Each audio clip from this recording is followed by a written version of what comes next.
the people that don't have money to contribute, the ones that talk the most. They got the most to say. They got the we most ideas. We want to boat and we want to dump the ashes fly in the by ocean. Helicopter. And it's like, all right, here we are, episode 6 of Growth and Development. Thank you to all of our subscribers and everyone who is following us on our social media page. We appreciate all of you. Please continue to like, comment, and share. Today, we have a very special guest, our first guest on Growth and Development. This is our sister in Christ, our friend, and she is here to help give more insight and continue a dialogue that needs to be had in everyone's household. This is Melaka Anderson. Yes. Thank you.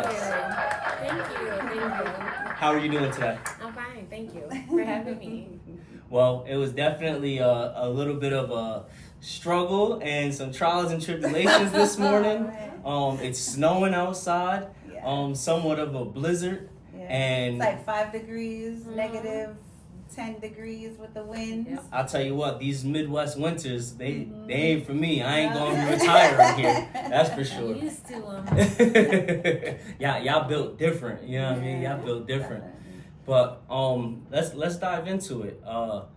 So today's conversation, we're going to be talking about what to expect out of life and to be prepared for what is to come during life and in some cases after life. Where do you think that we should start with this? Childhood. Let's Childhood. talk about childhood. Let's talk about some of the things that you may or may not experience as a child, but then find out about later on in life.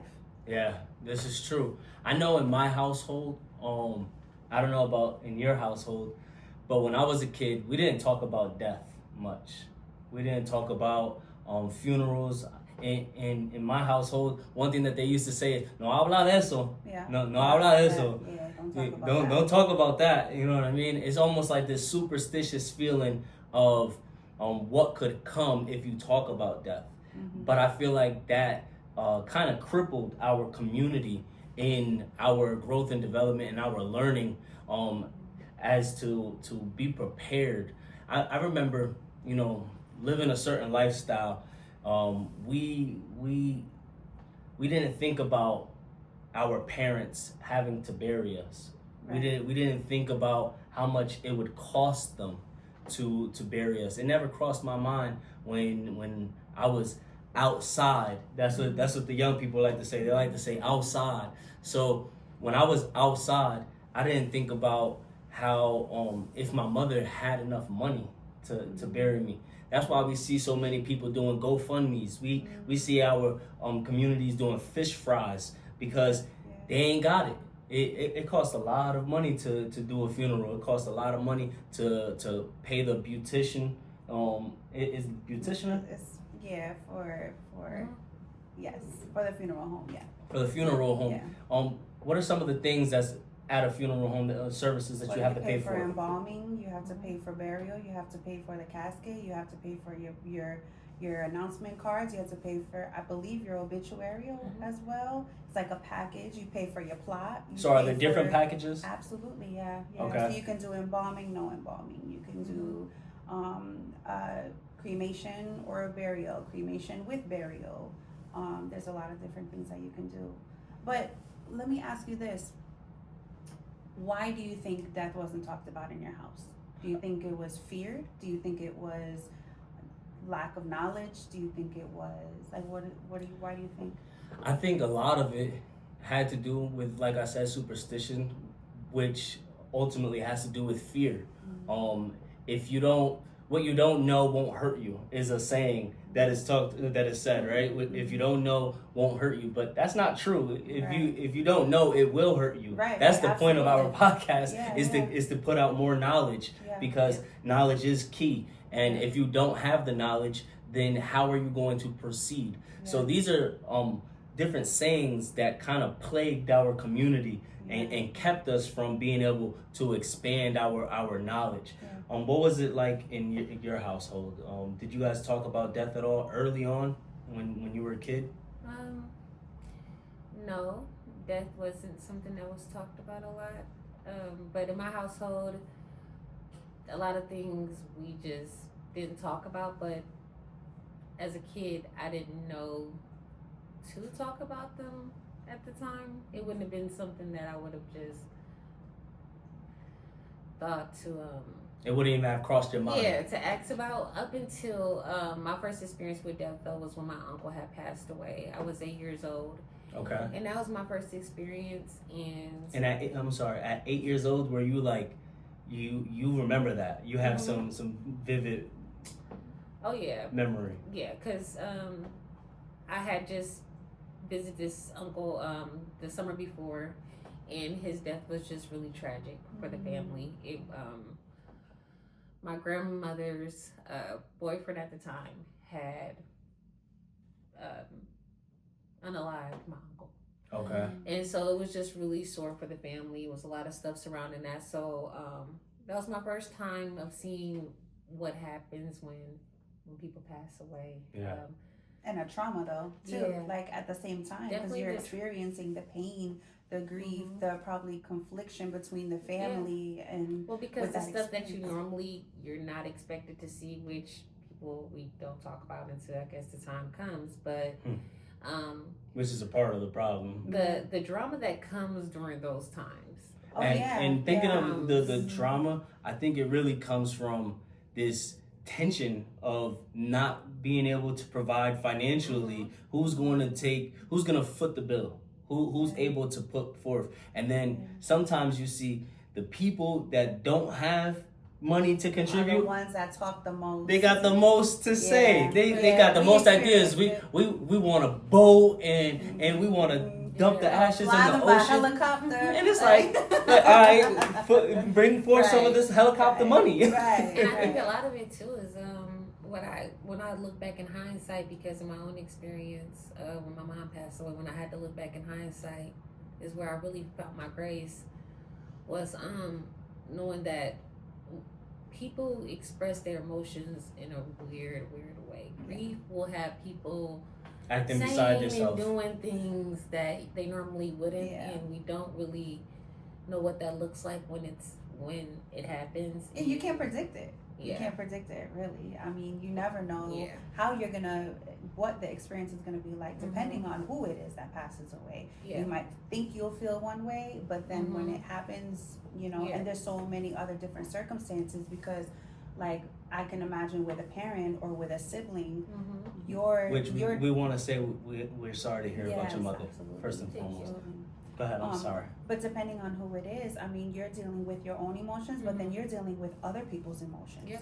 You're dealing with how your mom is reacting, how your dad is reacting, how your grandma is reacting, because that's their child, how Yeah. your siblings reacting, because And that's also everyone's their mother. relationship is different. Absolutely. And then, and with all of those feelings comes like, this person might feel guilty because the last conversation was this. This person might feel guilty because they have nothing to contribute to the service, or or things or even like that. the entitlement that Yeah. some people might feel over, Right. like, hey, this is it kind of gets like that where it's like, no, this is my sibling, or this is, Yeah. especially if it's more than one sibling. Right. It can get really tricky and really weird, and I think that during times of that is where when we talk about the trauma, is undoing a lot of that trauma and actively working on that as a family, so that when we have funerals, everybody isn't just acting off of emotions. People have some self-control and can grieve properly and in a proper way. Yeah, we see so many viral videos of families fighting at funerals and things of that nature. Something that you said, talking about entitlement, and something you said regarding the relationships with a person. You're right that for a parent, this is their child, even though this is your brother, or this is your wife, or this is husband. This is my child. Right. So then there's a thin line between I care for this person and you're overstepping the boundaries and not respecting someone's wishes because you feel entitled. Right. So a lot of those things causes tension. I know with myself, I had to check myself actually because my uncle passed a few years ago. And my uncle and I, we were really close, and I didn't realize it until after he had passed, that he was the most, the longest relationship that I had with a male figure in my life. My dad was in my life until I was 7 years old as far as being in the household. Then my parents had separated, and then I visited my dad for 7 summers down in North Carolina. I visited him for 7 summers until I was 14. And I spoke about this actually on one of the earlier episodes. And then when I started working at 15 and I started getting money and things of that nature, I wasn't able to go visit him because my focus was elsewhere. It was providing for my household. And then we fell in and out of relationships and so on and so forth. But my uncle was the most consistent relationship I had with a male figure. He was Damil Augusto. Rest in peace to Damil. With my uncle, he was the real life Tony Montana to me. In my mind, he was the example of machismo. He was the example of being a masculine man. Didn't take nothing from nobody. Stood up for himself. One with the ladies. He was lindo, bien lindo, habla lindo, which means he was a good-looking man. So he estaba guapo, he was that guy. In his day. New York. He was really that guy. But in the same breath, he lived a certain lifestyle because of that machismo stuff. Because he was what some people would describe as a gangster.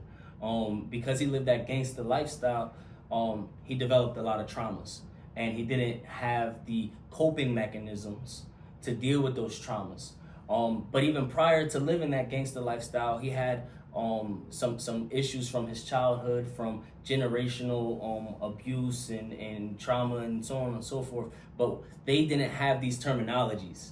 They didn't know how to identify it as trauma or PTSD or anxiety or ADHD. But also, who wants to label what they're doing to their child in their household and in their home as trauma? Correct. And then you don't want to medicate your child either. So it's all of these different things. Or have it come out that you're the one that's doing it. You're the root of the issue. Yeah, be quiet. We don't talk about it. Or you don't even come into this room because we're talking about something that you might talk about. Yeah. But I'm sorry, go ahead. No, it's true. It helps add to the conversation because these are all of the things that my uncle dealt with. Now, on the East Coast, there's a big fentanyl crisis. So with that being said, my uncle, how he dealt with his traumas and his issues and his thoughts that he battled with, he struggled with drug abuse. He struggled with self-medicating, and eventually he had overdosed. So when this took place, my mother, who was down in Florida, this is her brother, it's her baby brother, So she calls me crying and screaming. I never forget that moment. I never forget that call. You were in the room with me when I got the call.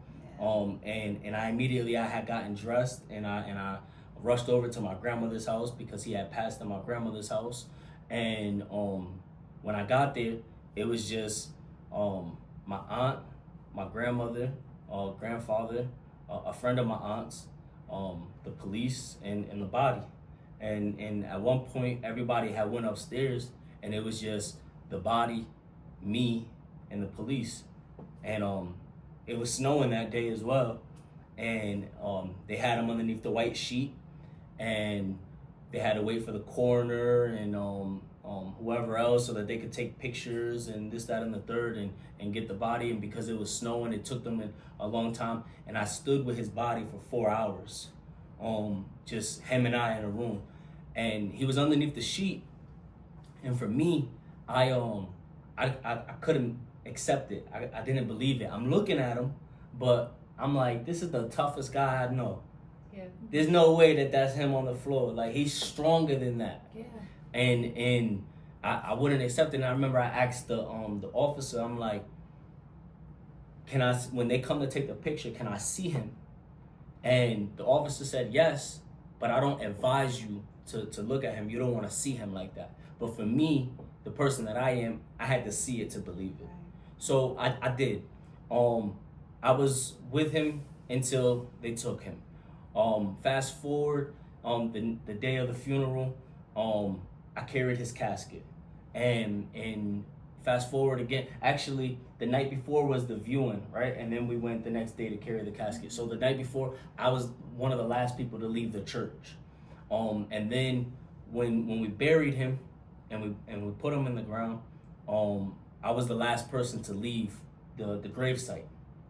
Everybody left. And I felt this sense of entitlement, and I had to check myself. I said all that to bring it back around, to say I had to check myself. Because for me, I'm like, I stood with him to the last moment. But that doesn't mean that I'm more entitled to him, or I was deserving, or closer to him. Because then as I looked at my aunts, they knew him before I knew him. My mom knew him before I knew him because I wasn't born yet. So they have a ton of memories with this person prior to us starting our relationship. So that was me checking myself. A lot of times people don't know how to check themselves. People don't have that self-analysis, that self-reflection, and be like, self-awareness. Self-awareness, that's the word right there. Especially in the moment. Like maybe later, I think I'm Hindsight. really good at that. Like Hindsight always. give me a little bit of time, let me process it, and then I'm like, wait, hold on a second. That wasn't right. I shouldn't have done that. I shouldn't have said that. Yeah. But what I want to be able to get better at is to be able to do it in the moment. But it's really hard when we as women, I think naturally we're a little bit more emotional, more sensitive. So like when we're dealing with something that's I've never noticed. You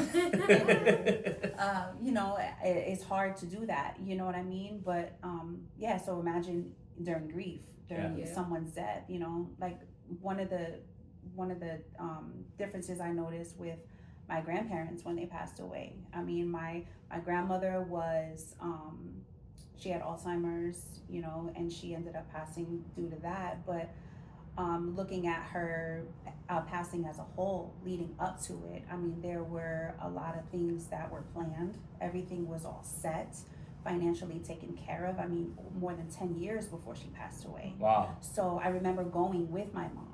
See, before you finish that, I've heard of that where it's like you have a husband and wife, they pick out their plots, and they already have all of that squared away. I want to get into that in a little bit because they don't really do that. I'll tell you. Let me tell you about my grandmother, right? So my grandmother was a very faithful woman, and she loved God. And this is your mother's mother. This is my mother's mother. Okay. She loved God, right?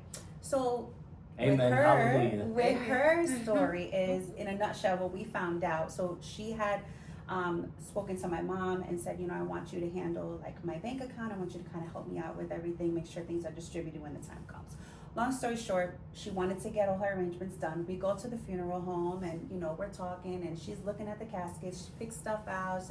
That's all done, right? So then the time comes that, you know, we go and she passes away. Everything had already been taken care of. The only thing that we had to worry about was getting a different casket because she had done it so long ago that it was discontinued. Okay. So I didn't even know. I didn't even never thought about that. That they no longer make this casket. Yeah. So this was like back in 2006 or 5, and she passed in 2016. Oh wow. So you know, so then that time comes. She's, you know, passed, and we're sitting there talking to the funeral director, and he's like, "I remember your grandmother. I remember your mom." And I'm like, oh, that's so sweet. Like, wow, so many people that you see, you remember. He's like, yeah, I remember. She kind of stole from the cemetery, from the funeral. And I said, and I'm like, oh wait, hold up, like don't talk about my grandma like that.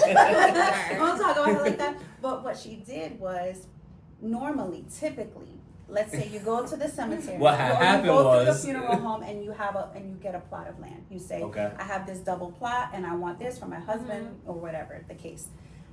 and you then no longer want that. Let's say you move across the country Yeah. and you're like, I want to be buried in California because that's not where I live. Mhm. You have to sell that back to the cemetery Okay. or the funeral home. I think the funeral home owns that plot. However that works, but you have to sell it back. Which, You for the can't record, just go ahead and do your sell it research to on that. somebody on Craigslist. Yeah. Okay. Right? You But- can't give it away to But somebody.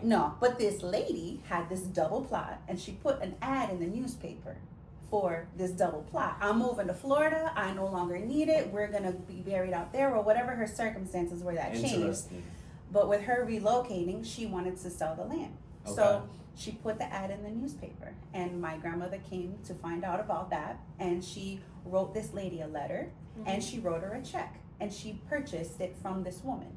She was not supposed to do that. So when the She was time supposed to write the came, funeral home? Mhm. the woman that owned the land was supposed to sell it back to the funeral home. Okay. But she didn't do that. She took them out and said, I'm going to sell it for, and so my grandmother bought it from her. So there's a check, there's a letter and everything, and the funeral home had a copy of this. So he's like, it took us a long time to get these records and all this So and did she that. end up and getting the plot? She ended up getting the plot, but they're like, she kind of Yeah. finagled Finessed. her way in there and wasn't supposed to do that. Yeah, So- they're selling holes in the ground. Yeah, so I said all of that, right? So her stuff was all set. She had, she had 5 children Okay. and 4 children. I'm sorry, 4 children, and she had like a little bit of like insurance that went to them and all of that. So that was a good Yeah. scenario. I think there was also more peace because she was Oh, a yeah. believer also, and so there was peace in that with Yeah. the family and everything. But then when it came to my grandfather was, on welfare. He didn't have a lot of money saved up, the money that he did have, he would put it, in his own home where he had Underneath the access to mattress. it. Because, the reality is, with my grandmother, she had to go into a rehabilitation center for a little bit, and they cleared her bank account. And your grandfather had And shoebox money. My grandfather had his little bit of money, and that was it. But there was such a difference with that, because with my grandfather, it was like, okay, we need to see if we can have some people help. Let's see who can Right. contribute, because we need to get, this. And his services were just a cremation and very simple. He would say, put me in a cardboard box. I don't care. My body's not, I don't need my body. I'm okay. But you want to have something. Your dad said something like that? Yeah, his sisters his sister had told me that and his brother, they was like, just throw me in the ground or put me in a box. He didn't care. If you don't mind me asking, are they believers? Yes. Okay. My dad, I'm not really sure. I never really sat down and talked to him about religion. Okay. This is my biological dad, and my relationship with him was pretty strained. But nevertheless, he passed away from lung cancer, and I didn't know that he had cancer. I had stopped talking to him, and shortly after he got lung cancer, his sister stepped in. They handled all of his affairs. Wow. I really wanted to be there, but I think that was a decision he just was like, I think he kind of figured, just let me do my thing. It's been 4 years, we haven't talked. Maybe I don't really know. That's a part of that grieving process too that makes it difficult, because there's so many strained relationships that go unresolved. So many Yeah. issues that go unresolved. Yeah. And we think we have all the time in the world to be able Because to. that's exactly what I was thinking. Was like, oh, I'm gonna this year, and it was the year that I was for sure gonna, reconnect with him and stuff like that. But he, I don't know what all he had in place, but his family was really supportive. I think that was awesome, and he had time to kind of prep to like his situation to be diagnosed 4 years. He just didn't go to get treated, but 4 years, he didn't plan that whole time. But when his family came in, they grabbed the reins. Okay. When my mom passed away, I literally felt like I was in charge, but I was 28, had no idea what I was doing, never been in this situation before. Did you have anybody to help you through? No, not really. And now you're the oldest of your siblings and the Yes. only girl? Yep, I'm the oldest. Okay, so and- naturally you feel like, Yeah, okay. But as far as I like, got a handle. yeah, but as far as like other family members and stuff like that, people who have probably went through stuff like that before, I just kind of felt like I was in that situation a little bit. It was very it was a learning experience for Yeah. sure, because my mom didn't have insurance. Which So makes when all she- the difference. So when she passed away, and we had actually had a conversation with her, like not too long before she had passed away. Me, her, and my aunt, which is my granddad's sister, was just telling her about, when you pass away, most of all these responsibilities is gonna fall on her. Like, like that's not gonna be cool, So it was something that we've already talked about, but my mom struggled with drug addiction and, of course, health problems. And also in the Black family, we don't really, we had time she had time to get on insurance and stuff, but I don't know. I don't even think I was insured at that time. I didn't know anything about health insurance. And At let's that keep in time, mind that we're talking about you're 28 years old, so you're an adult, and thinking back on it, as an adult, you're saying you didn't really know about health insurance. I didn't know about health insurance. And if your mother didn't have health insurance, so your parent, your household, right? If she doesn't have health insurance, how are you gonna learn this stuff? There's not an expectation for you as an adult because you don't have that basic knowledge of what it is that you need. I mean, we I think there's so many things that you don't think about. Yeah. I remember moving into my own space for the first time, my first apartment, and I was 19 years old, and I'm like, okay, yeah, I have to, the electricity, and all these things, and then I'm like, oh, wait a minute, but I gotta wash clothes. How am I gonna wash clothes? Oh, I thought the washer and dryer came in with this place. Oh, it doesn't come in. Okay, all right. So now I got to figure that out. I got to figure out the laundromat. I got, like just simple, basic things. And insurance is a very big thing. I'll tell you a funny thing. It's not all written down, and it's not all black and white. Right. No, not at all. Especially when you're dealing with insurance. My dad told me this funny story. See, my dad, he would share things prematurely when I was at a young age that he might not have should have shared with me. And he would make a lot of inappropriate jokes, but there were life lessons behind every one of these jokes. And one thing that he told me, he was making fun of himself, and he said that when he was 18 years old, because that's when my mother had gotten pregnant, so he's expecting a child, he's 18 years old, he was a senior in high school, and he thought, okay, we're gonna get on welfare, and the state's gonna provide us with an apartment. And you get the kid, you get the apartment. They just hand both to you. Yeah, it don't work like that. It doesn't work like that. So, me thinking to myself, 28 years old, don't know about health insurance. Please, everyone who's listening and watching this, take the time to educate yourself, and then once you become educated, don't assume that your siblings know about it. Don't assume that your children know about it. Right. Take the time and have the conversations with them as well. Going back to something we just spoke on, thinking of unresolved issues, and thinking that we have the time. We recently lost a brother in the church. I won't say his last name, but I'm referring to Rich. Rich had helped you in some ways. I don't know all the details of that, of your relationship. Him and I, we had a close relationship in the short period of time that I've known him. And we had somewhat of a quarrel, and we didn't talk about it. We didn't fix it, him and I. And he passed. And for me, when I seen you last weekend, or it was the weekend now, 2 weeks ago now.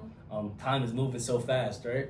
So when I seen you at the service, I was like, we gotta record this coming week. No, it was last Sunday. It was last Sunday. So I'm like, we gotta record this coming weekend, because the following weekend we're gonna be traveling over the holidays back to the East Coast. So I'm like, we gotta do it. So regardless of the fact that it's snowing or whatever it's doing outside, I'm like, I don't know if we'll have the time. I don't know what's to come in 2026. Actually, there's an anniversary that I want to bring up. Rest in peace to Jessica Kyle. She is technically my aunt, although we were close in age. My grandmother's husband, his daughter, she passed away a year ago, and it was very unexpected. She was at work, and she was going on her lunch break, went to go grab some food, and a 16-wheeler blew the stop sign, and she passed. And she was 36 years old, I believe. So with that being said, 2 weeks before Christmas, and she left behind 2 sons, young boys. And so it's like when Rich passed, I was asking Sarah, I'm asking my wife, I'm like, you know, we think of Christmas, we have these plans, we have New Year's Eve plans, but we don't know who's gonna be here in 2026. It's only 2 weeks away, but we don't know who's gonna be here in 2 weeks. So please spend precious quality time with one another. Please get yourself right with the Lord by submitting yourself and claiming Him as your Savior, as your Lord and Savior, as the one true God, because you don't know what's to come. So let me ask you, Melaka. Go ahead. Before we move on, I do want to speak on the unexpectancy because of my mom passing away and that being unexpected. I was led to the help that I needed for her, and the things that we're able to do that I didn't think I was able to do was being able to get a viewing of her body, being able to have the funeral home help me with makeup and stuff like that, stuff that they didn't have to do, but they helped me with. They knew that like it was a lot for me. I was overwhelmed, and I was also going through just recently had a surgery, which led to a cancer diagnosis. Oh my goodness. And it was all during this time, but this is all at 28 years old. This is all, yes, at 28 years old, but this is also during the same time as far as me going through my cancer stuff with my mom. Wow. I had my lumpectomy that morning that she had passed away, and the day after her memorial is when I found out that I had cancer. So going through all of that during the time where I was going through my stuff, my cancer and stuff, and just my mom, because at the time I really didn't, when we was planning all of her stuff for like, cremation, that's what we decided to go with. I wasn't going through cancer at that time, I was just sick. Okay. And I didn't know what was wrong, but I had the lumpectomy, and that was where I was, but it was still a lot. It was overwhelming. I was a single parent, and Were you in school at this time? I was still in school at this time, yes. And so I kept my head up, and my thing was just take it one little step at a time. Where do I go for this assistance? God brought so many people on my path that I don't even know where half of these people are. But it's like, hey, Hallelujah. And it's just be the little things like, hey, you can get urns for cheaper here. You can go here for assistance. And I can't say this.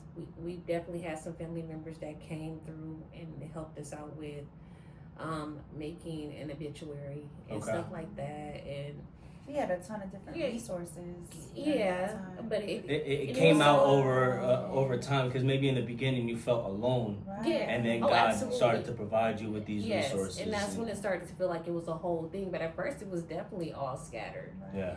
And so then, but that's even like doing that and working that out, because got the assistance, got the cremation. Family came, my aunt and her children in Waterloo cooked for everyone. We had a memorial service for her at our childhood church that we went to, a lot of people showed up. There was a lot of people that I was surprised that didn't show up, that I think I kind of took that to heart. When I think about death is my mom, she was just one of those people that like people loved her. So I think I was kind of heartbroken not seeing a lot of people come through in that aspect. People that I felt like should have just showed up and been there. Yeah. Can I just say something? Yeah. So let's say about maybe like a year or so, I had a conversation with my mom, and we were talking about, you know, when we pass and things like that, and she said, when the time comes that I die, the people that are invited are the people in my contact list. Nobody else. Because nobody else cares. I always used to feel like that. And I'm like, all right, wait. So who's gonna be the bodyguard here? Who's gonna make sure that? Do you make the list? Who are you? Yeah. Let me see your ID. I used to say stuff like that. I used to say I don't want nobody fake at my funeral. You know, nobody that if you didn't see me talking with them and have a relationship with them, don't allow them to hug my mom and send their condolences. You could save that. Now I am a little bit more gentle. I extend a lot more grace. You know, praise be to God that He's done a working on my heart. So when that day comes, who knows? But everybody gonna come out the woodwork like, I know him. Remember we worked together. Remember this? Yeah. And actually, at Rich's service, he was a teacher in a community college, and I seen a lot of his students show up at the viewing or at the service the night before visitation with the family. So that was beautiful too. So, man, you went through a lot. You have a lot of experience from that one season. If I may ask, you mentioned that you received a cancer diagnosis. At 28 years old. Yeah. You and if you've been following our page, then you've seen Melaka. She was featured recently back in the month of October in Breast Cancer Awareness Month. I did my act of solidarity by shaving my head for my sister in Christ, and so we put that out there, and I wanted to dig into that a little bit. You and we came before our church, and you shared your story. I opened in prayer and closed in prayer, and you shared a bit of your story. I helped you compose it a little bit. God did most of the work, you know, led by the Holy Spirit. Now, I would like for you to kind of speak to that for some of the people that's watching, that they have a family member that is dealing with this, or they themselves are dealing with cancer. Okay, so I was initially diagnosed with cancer in 2016. That was around the time that I was talking about when my mom had passed away. And dealing with all of that stuff, I was still going to school, taking care of my kid. And then I had got diagnosed again in 2023, and I did radiation. Can I ask you a quick question? Yes. I got a question after that. Before the diagnosis, you mentioned that you were feeling a little sick. You said you were feeling sick. Yep. What did that look like? And also, were you receiving regular like physicals? Because I think the reason why I ask is because there are a lot of people that don't have a primary care physician, that may not have insurance, that may not realize the importance of regular checkups, regular blood work. So what was that like for you? In order to detect and have early detection. Preventative care rather than trying to deal with it after it's happened. I knew about like yearly mammograms. I really just was always kind of a person that just knew my body. I wasn't afraid to touch my body, which I think that's a good thing. Absolutely. I think it's important with women. Important. Yeah, absolutely. But really just knowing my body. So initially I just felt the lump. I normally have fibrocystic breasts, and I just thought, okay, well maybe this is just a lump that's gonna go away, but it didn't. Wow. And that's how I knew that something was wrong, which is I want to kind of be able to write something out, or maybe do a book or something about my self-advocacy journey, because Yeah, it is not the absolutely. normal self-advocacy journey. It You definitely have a story that needs to be heard. Absolutely. Yeah, And a lot of because- people will can benefit from. Yeah, so then the second time, which now looking back, doctors believe that I may have never been cancer free, that it probably just lay dormant in my body, Okay. which kind of sucks, because it's like all the times that I rung the bell, just It You could, feel like it- they were not valid. yeah, or you it could know. be discouraging as well. I'm Yeah. sure deflating. Yeah. And that's a part of the encouragement to you at home as well, is that while you're going through your battle, because they say things like it returns with a vengeance. And that's ultimately how we lost one of my aunts, Titi Lucy. I remember I was about 19 years old when we lost Titi Lucy, and they had did hospice at my other aunt's house, Titi Miriam or Midian.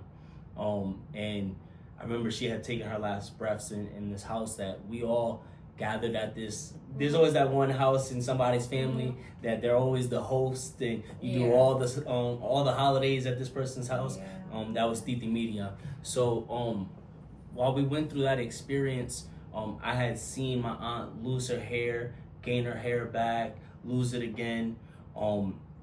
Are you saying that there in between time after ringing the bell, the cancer could still possibly remain in the body but dormant? Yes, and I think that's a thing that a lot of people, I don't think that it was something I thought about. I thought that once I went into remission, I was in remission. I didn't know about cells being left over. Now, just for those like myself that might not be familiar, what's remission? What's that terminology? Remission is just when cancer is no longer in the body. Okay. And you just count it from the time you no longer have cancer in your body until forever. Some people don't get cancer, it doesn't return again, and for some it does. Now, did you learn like all these medical terms and this language like throughout your journey? I know you didn't. You probably didn't know it prior to.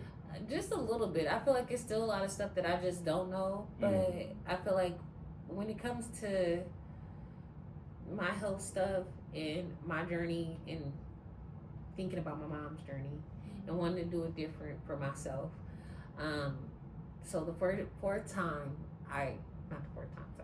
the third time, which was only, I don't even want to count it as a third time because it came right behind the second time, and it was spread to other places, and then shortly after I was told that it was in my bones and that I was stage 4 triple negative, which triple negative means that a lot of the medications that I could be on instead of chemo to kind of keep this cancer at bay, my body will reject it. So the worst is chemo, which damages and ravages the body.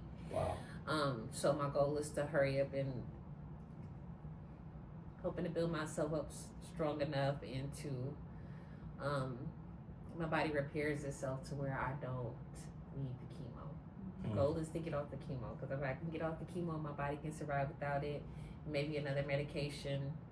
One thing we want to say is that your story, your resilience, your strength, your ability to come before us and to get on our podcast and share these personal experiences is such a blessing to us, and we know that everything about what you've shared and what you will continue to share, God willing, that you compose this book and you put it out there. We're rooting for you with that as well, and we're excited to see what that journey looks like as well. You're going to be and already are a blessing to those around you, and you're a blessing to those that are watching and listening, because we get a sense of encouragement, but we also get an example of what hope looks like, and that hope that you found in Christ, the hope that you found in God, to continue to get up every day, days that you don't feel like it, days that you don't feel like getting dressed and putting yourself together, days where you're hurting, days where you're sore, days where you in a mood and you just in a funk and you not feeling nothing or anyone around you, and you continue to mother, you continue to be a sister at the church, you continue to show up for your siblings and show up for your family. Maybe none of us are perfect, none of us are at the best of our ability all the time. Some of us fall short, some of us have different mood swings and grumpiness and so on and so forth, attitudes, but as an overall, we appreciate you and we are with you, and we love you. We love you, Melaka. Absolutely. I appreciate you guys so much, because when you said that this was something that you wanted to do, I wasn't sure exactly what it was going to be. Yeah. But I think that this is just such a good, I think once you told me the topic and I kind of let it sink in, because I don't really like to, especially with my stage 4 diagnosis, I don't really like to talk about the death part about it. Yeah. And it's not out of fear, because I feel like I know where I'm going. Amen. And that's not the part that gets me. The part that I think, I want to be here a while for my kid. I want to hang around him. I want to hang around here with him for a while. You know, there's so many milestones that you want to be a part of. And I want it to be okay for me to be able to ask that, and for people to know that I do want that. That does not mean that I'm afraid to die, and that I don't trust what God has in store for me, or like, Amen, or any of that. I just do want to spend some time with my kid. I don't want to leave him. And but if I leave here, I know where I'm going. Amen. Yeah, right. And that's a part of like this, like, I don't want to say selfishness, you know, or fleshly part of it, but you know, I want to return to the Creator. I want to be with God. I want to be in the presence of God. I also would like to see the adults that my children are going to be. I want to see them grow up. I want to see how they respond to certain things. So, And grandchildren. I know I'm going to be a great grandfather. They're going to call me Old Man Brown. Brown. Old Man Brown that sits on the porch and tells all his stories. I'm going to tell all my stories. I got a lot of stories to tell. But let me just say, like, for me, I can see how people can say, like, oh, it's my selfish desires and it's the things, but I can kind of also see it as, like, I want to enjoy the blessings that God has given me. Amen. Like, God has given me a child. God has given me, you know, a church family. God has given me support. God has given me a home. And God I want to see the thing that Absolutely. my one child, he's my only child. Yeah. The thing that I birthed and that I created, and I've sown a lot into my child. We sow so much into our children. We want to see what the fruit look like. Mm-hmm. I don't want my son to be, because I know that I have 3 other siblings, but I know that we have even been in this world where we felt so alone. Like, what do we do? I just want my son to just, you know, I know that, because I do even feel like even if I'm not here, people love me and love him so much, he would have the guidance. Of course. But there's nothing like his mama. It's nothing like being with your children and being with, like, it's nothing like being with each other. Yeah. And that's the part that I don't want to leave. So can I ask a question? That's the part about and that. I want all of us to answer this. Okay. This isn't necessarily just for you. All right. Let's all take a moment, and I would like for us to think about what we want to be remembered for. So, I'll go you first. Already know. Okay. Well, I'll go first because for those that know me or knew me for quite some time, they used to call me Supreme Legacy, and this is when I was doing music and I was So that was my artist name. My artist name was Supreme Legacy. But the background story to my name being Supreme Legacy, it's all in the name. I wanted to leave a legacy that was supreme.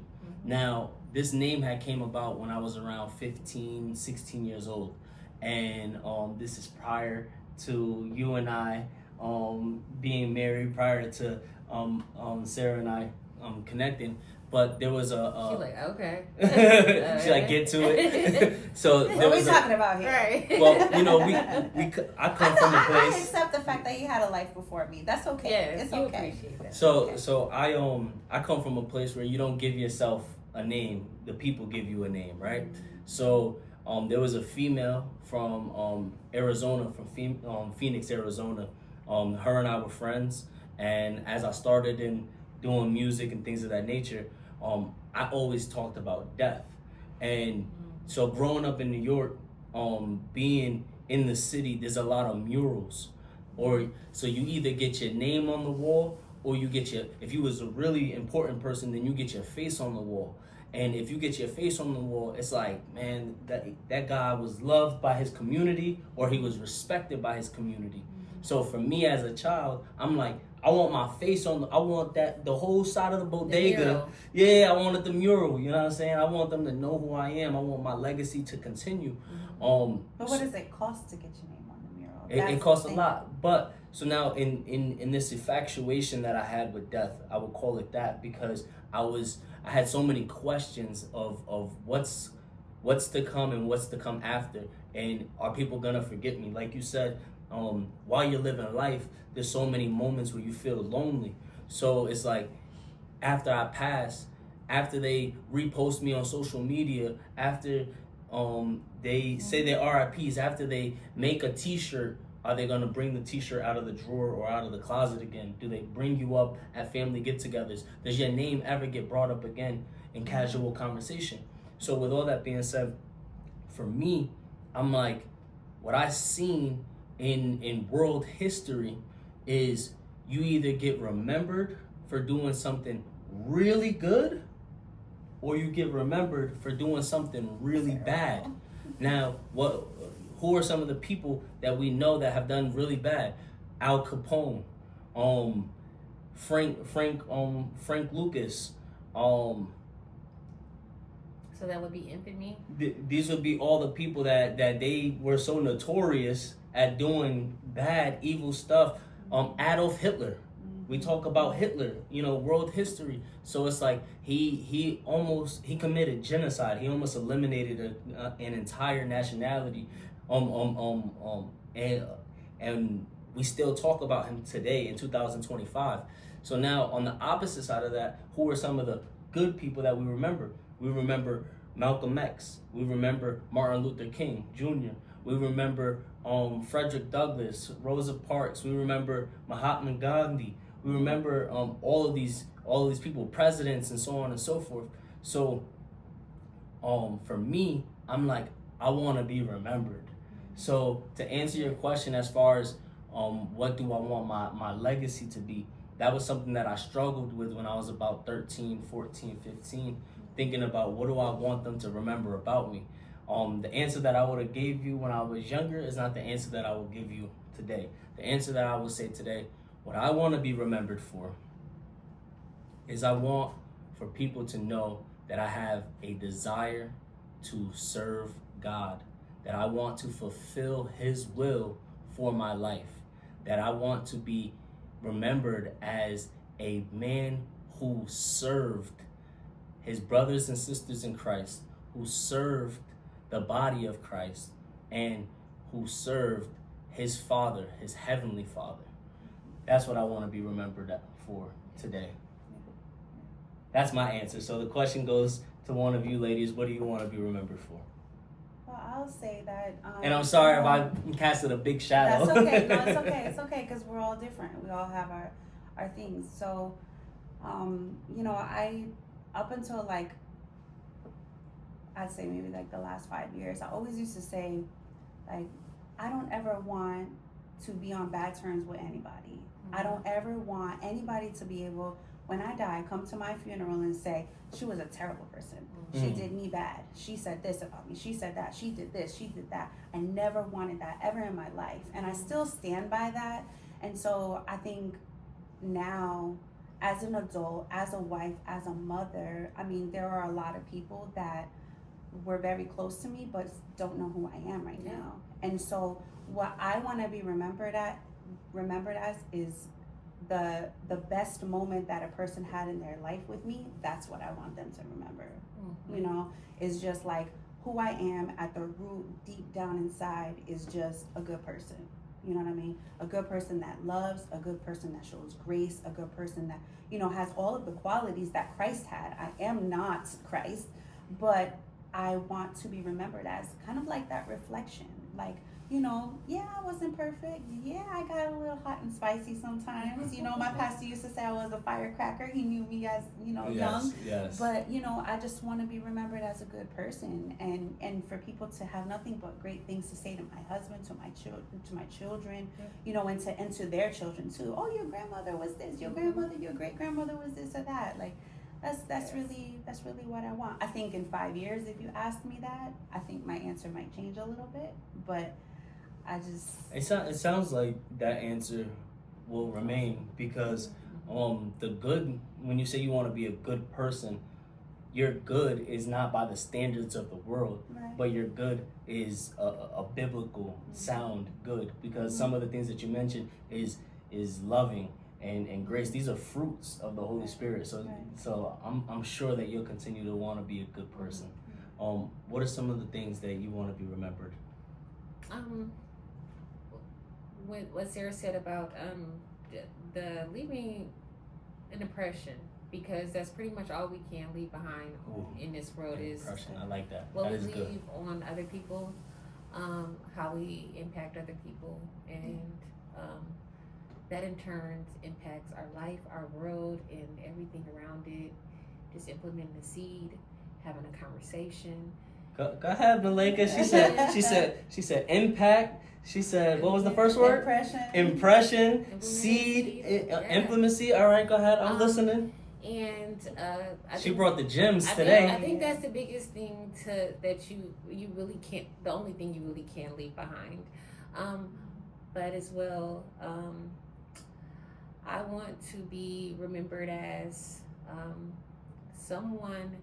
I want to be remembered as what I want people to see in me, what I've seen in myself. And when we talk about like that, overcoming the obstacles, overcoming the hardships, and God literally seeing me all the way through stuff that I just cannot even believe that I just am even surviving. Like I just can't even believe that I went through half of what I went through, and I don't even know how. It's like I don't even have half of a memory of a lot of this. That's another. That's how you know. Another time. That's how you know it's God, though, because it's something so more powerful than us. Something so much greater than us. You can't even put it into words. Yeah. The things I've been protected from, even in the midst of this that could seem so horrendous, but I've been so protected. I have been having the things that I could have felt from this, or I could have came up against. I didn't have to. Yeah, I went through a lot, but even going through that, God was just like, boom, there you go, here you go, all your people, there you go, whatever you need. Yeah. Everything I've asked providing for. you with all you need. Everything I've asked Amen. for. Amen. And so I think so I think with that, being remembered for that, and just still being here as long as possible. Yes, absolutely. Still be here as long as possible. So I want to go back to when you said that when I first mentioned this subject to you of what we were going to be talking about today on this episode. For me, in my mind, again, it brings me back to my aunt when we lost my aunt. I remember being 19 and we had her viewing in the wake in downtown Brooklyn, but we had to drive across the bridge to bury her. We had to go to Jersey, And in my mind, I'm like, all right, so she was from Brooklyn, New York, and we did the wake and viewing and everything, and all her peoples came together in New York, in Brooklyn. Why are we going to Jersey? What's the connection to Jersey? And I didn't understand. I was so young. I'm like, what's the connection to Jersey? We don't got nobody in Jersey.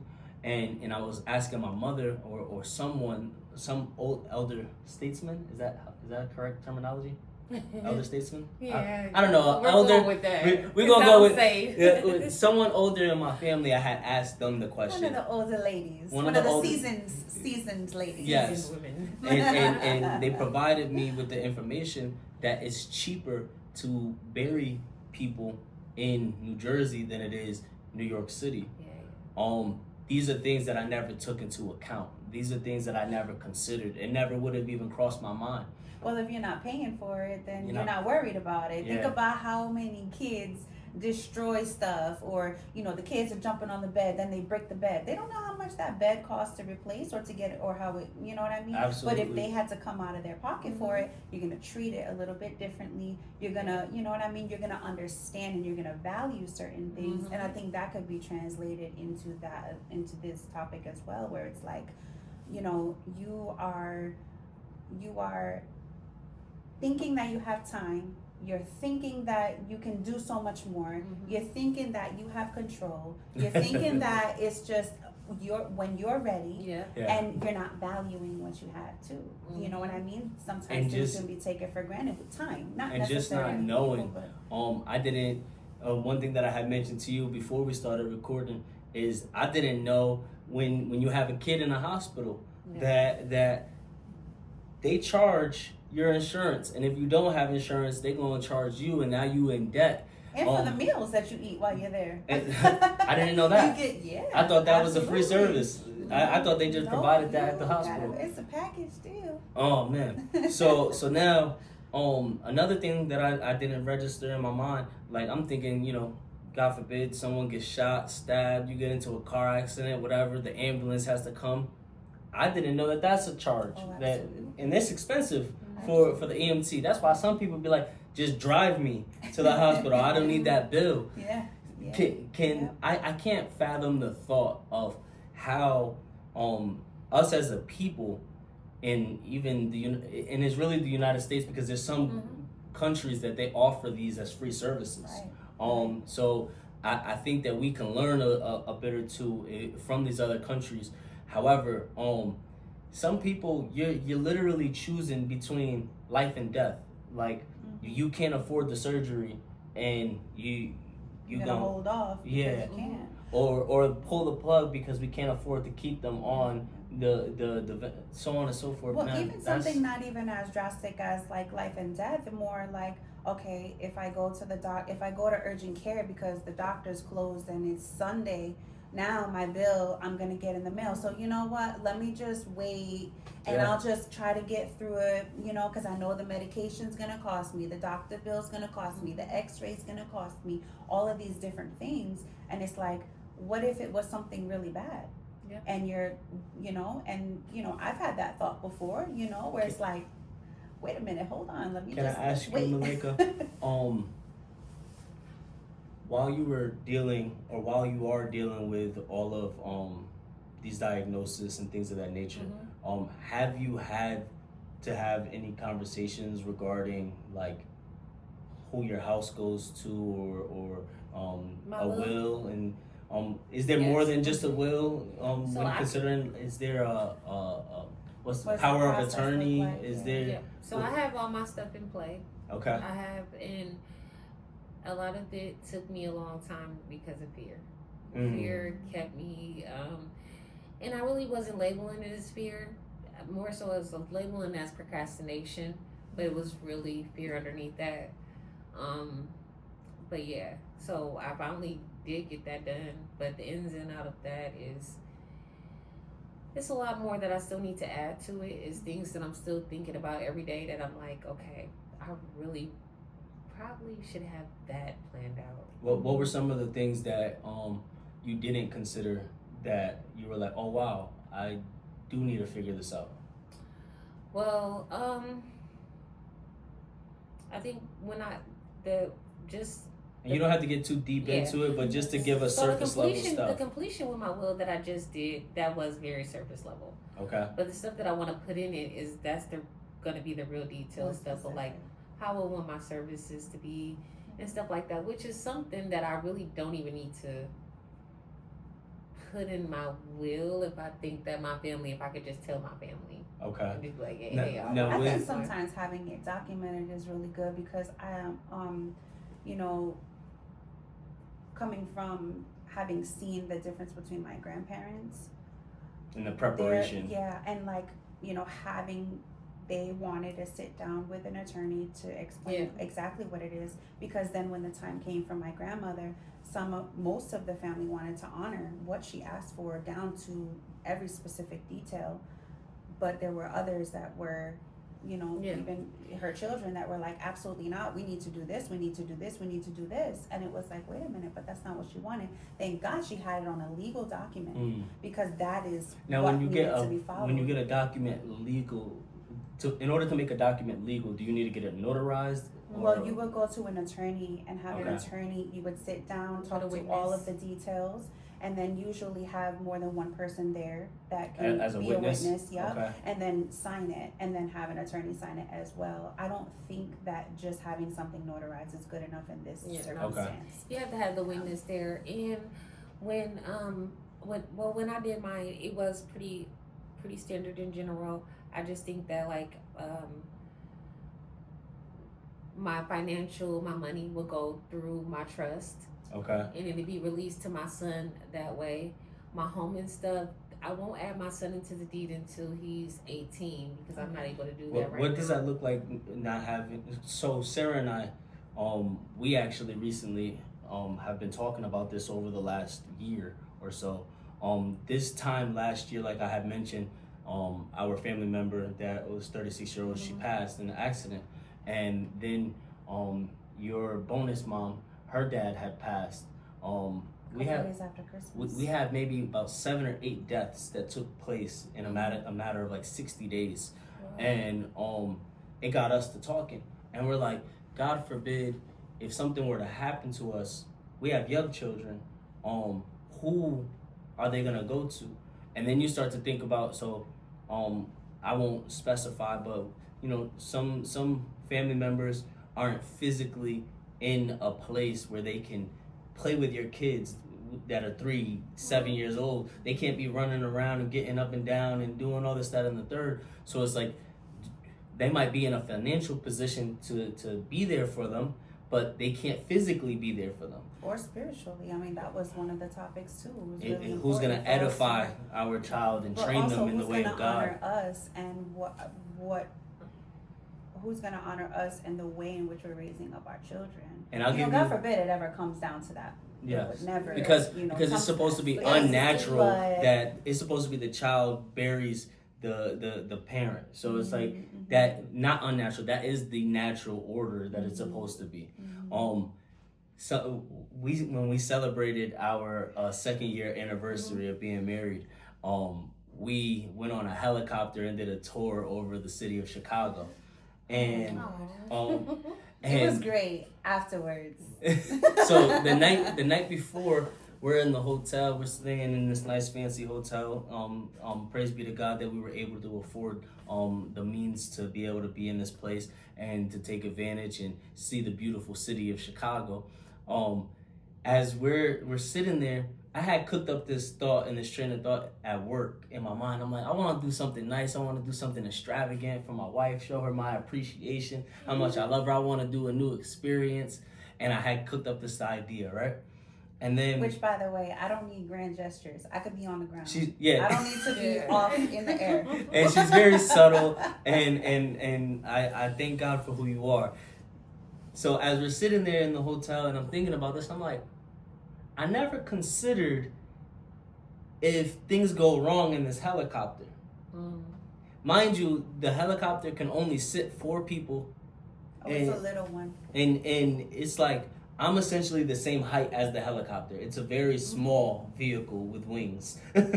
So in my mind, I'm like, I don't know if Sarah would be okay with flying in this helicopter. I'm gonna surprise her with this, and we have to sign a life waiver. Yes.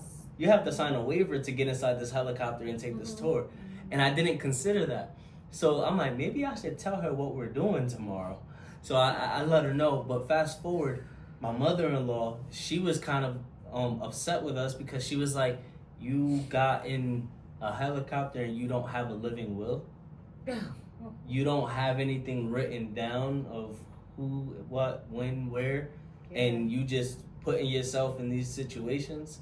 So, with that being said, to you folks at home, if you're going to consider bungee jumping or skydiving or something extravagant that's not on the ground, or deep sea something, get your affairs in order. I think even getting the affairs in order, whether you're doing these possibly life-changing experiences or not, I think that being prepared is very smart, and being prepared is a great thing. And just a side note, part of the conversation that we had, where we were like, okay, well, if something were to happen, where would they go? What would that look like? He is just like, they just, show up at their door. And I'm like, we need to talk to these people and say, I'm like, why we gotta tell them? This is not a vehicle that, is a nice present. These are living, breathing children. Yeah. And so that was part of that conversation. I want to actually speak to something real quick before we get going. You mentioned vehicle. When your bonus mom was going through the motions of her dad passing, he had a vehicle. Yeah. Okay, I'll talk about that. What did that look like as far as property? Well, before that, going back to having more time, before the holidays, he's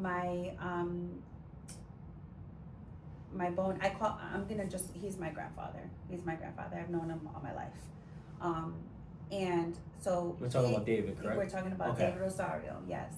Which we took a beautiful holiday family photo together, and then he ended up passing a couple days later. Yeah. So go ahead. So going back to more time, so he has been wanting to transfer his vehicle into his daughter's name, and they had talked about it, and then he's like, I think we should probably do that, and my bonus mother, she says, we'll take care of it after the holidays. Let's get through the holidays. Let's do this, and he passed away before the new year. And that process was a long drawn out process. It's gonna be a year at the end of December. Wow. And she just was able to, after spending quite a bit of money as well, because there was no paperwork saying that this is going to my daughter, and his wife wasn't a driver, so there was a lot of different things that had to come, that she had to arrange for this transfer. People think that when you pass, your car, your this and that will just go to your family member, your next of kin. It doesn't go to your next of kin unless you have it written down in these legal documents. Yeah, it'll go to probate, and then you have to fight for it.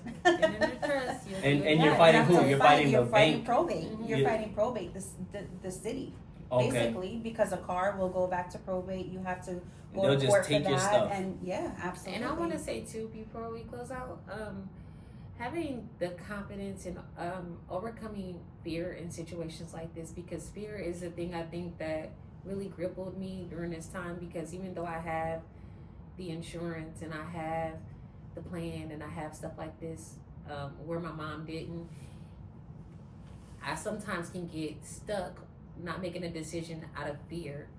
And I may not even make a decision not knowing that it's out of fear. I might just be thinking like, oh, I'm so busy, and then it's like, girl, if you don't go and do this out of fear. So just tackling the fear so that we can be more aware of what it is that we need to do when times like this or to happen. Proceed while having fear. Because it doesn't mean that the fear is going to go away.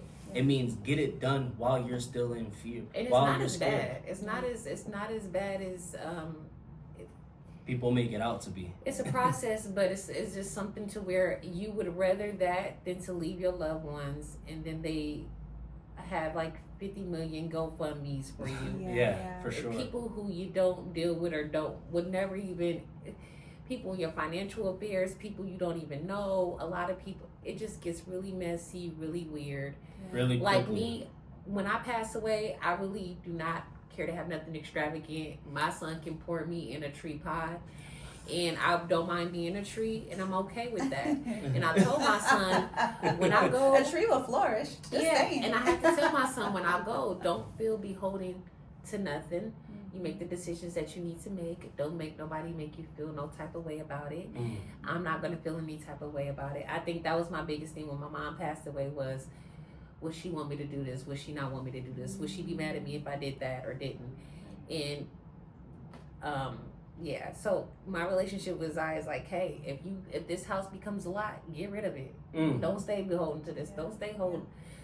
Don't, because it's That's mine. powerful. Because it's mine, I don't want you to be trapped in it. Yeah. And if you can't make it or turn it into an asset or something for you, then let it go. Because and if we can't hold it for legacy, whatever the case may be, or you can't sell it, you don't want to be a burden to someone. Yeah, more of a burden. Just be like, oh, well, my mom, and be feeling bad because you don't want to let it go. Like, hey, don't feel no type of way, let it go. I think it's important for you to have those conversations too. You know what I mean? Absolutely. Because I think we can't read each other's minds. You know, he doesn't know what you might want. If you express it to him, then he can be more at peace.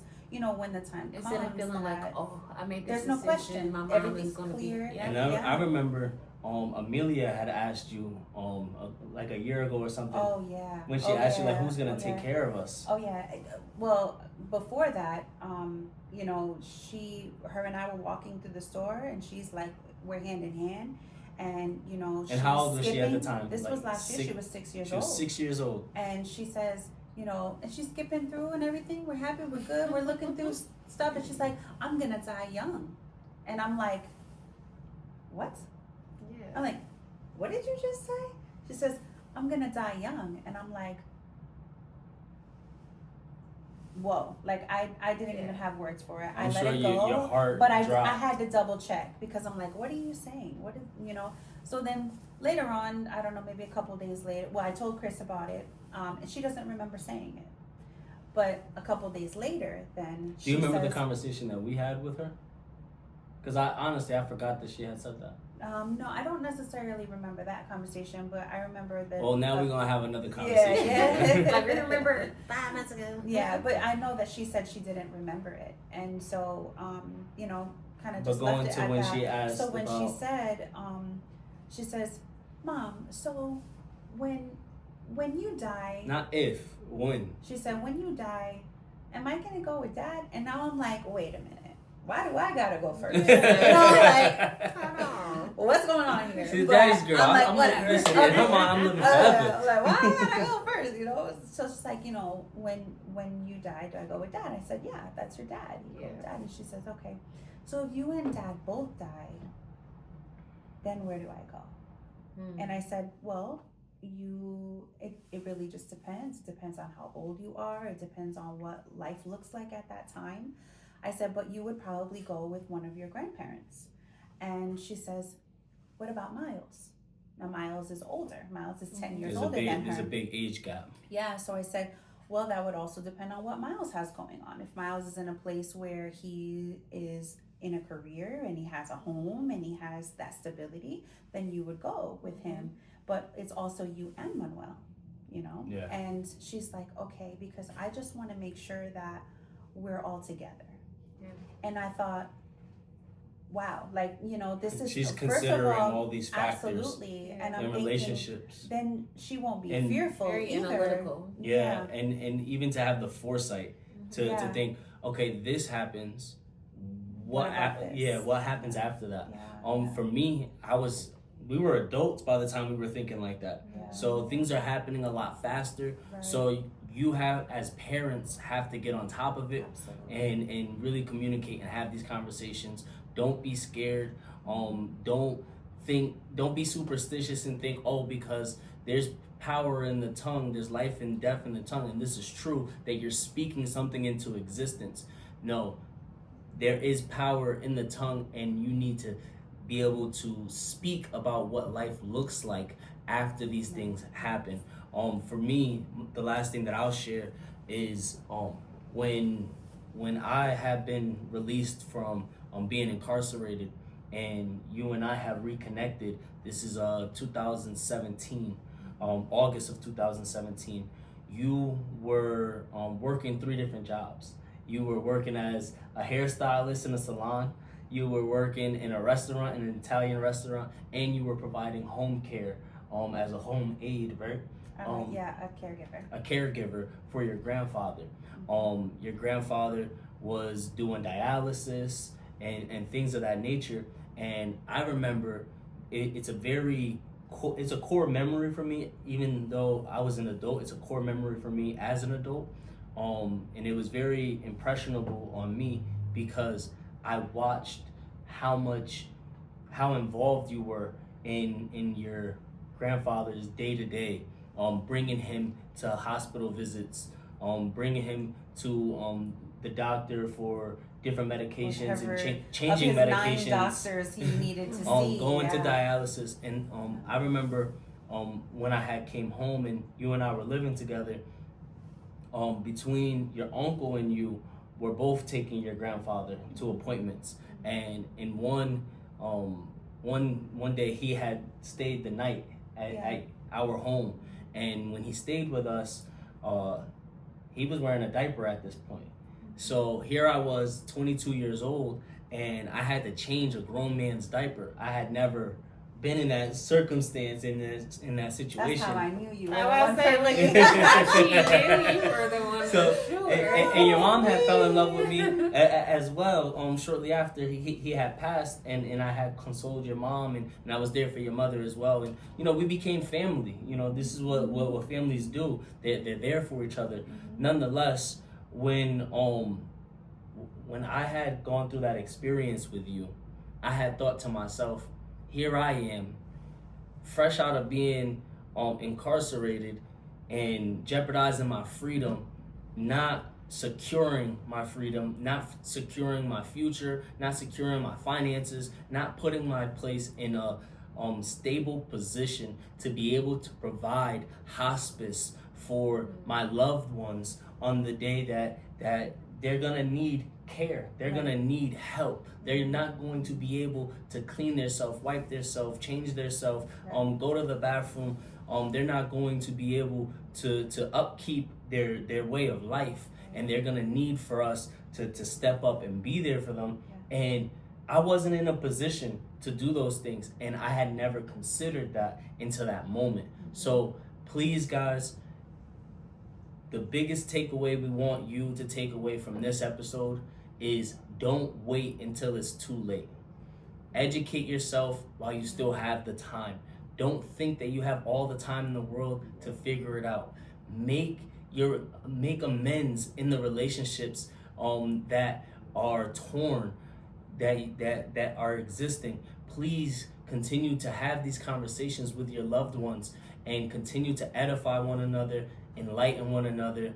And lastly, we want to thank you, Melaka, for having us in your space. Thank you for coming on our platform. Thank you for sharing all of the gems that you shared with us today. We appreciate you so much, and we love you, and we will continue to walk life with you and do this journey with you.